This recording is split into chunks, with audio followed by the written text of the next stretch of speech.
हैदराबाद के रुकने parliament barrister Asaduddin Owaisi ने आज अपने पार्लिमानी हलके में मुख्तलिफ तरक्याती कामों का इफ्तिताह अंजाम दिया। बैरिस्टर ओवैसी ने हैदराबाद के बलदी हलके तालाब, चिंचलम, पत्थरगट्टी, मुगलपुरा डिवीजन और दीगर मुकामात पर इफ्तिताही प्रोग्राम्स में शिरकत की और लगभग 3 करोड़ की लागत के मनसूबों की शुरुआत की। इस मौके पर इन्होंने बताया कि इस इलाके में तरक्याती कामों के लिए 14 करोड़ रुपये मंजूर करवाए गए हैं।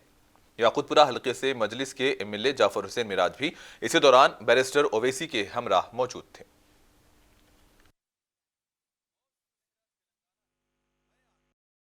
मजलिस इत्तेहाद मुस्लिमीन की जानिब से 9 मार्च 2024 मजलिस इत्तेहाद मुस्लिमीन की जानिब से हल्क़े असम्बली याकूतपुरा पार्लिमानी हल्क़े हैदराबाद में बल्दी हल्क़े चिंचलम, बल्दी हल्क़े पत्थरगट्टी और बल्दी हल्क़े मुगलपुरा में 32 नए कामों का इफ्तिताह हुआ।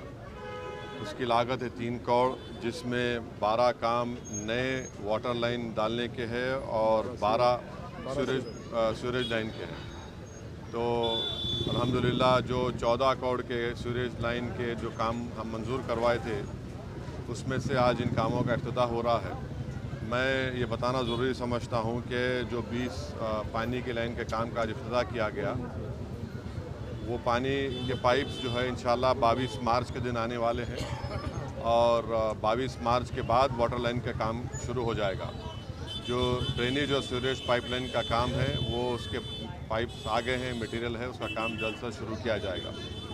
और कल इतवार के दिन सुबह में 1 करोड़ 35 लाख की लागत से ड्रेनेज और वाटर वर्क्स के कामों का इफ्तिताह याकूतपुरा असम्बली हलक़े में बल्दी हलक़े कुरमागुड़ा, डबीलपुरा और रैन बाज़ार, संतोष नगर में इन कामों का इफ्तिताह किया जाएगा।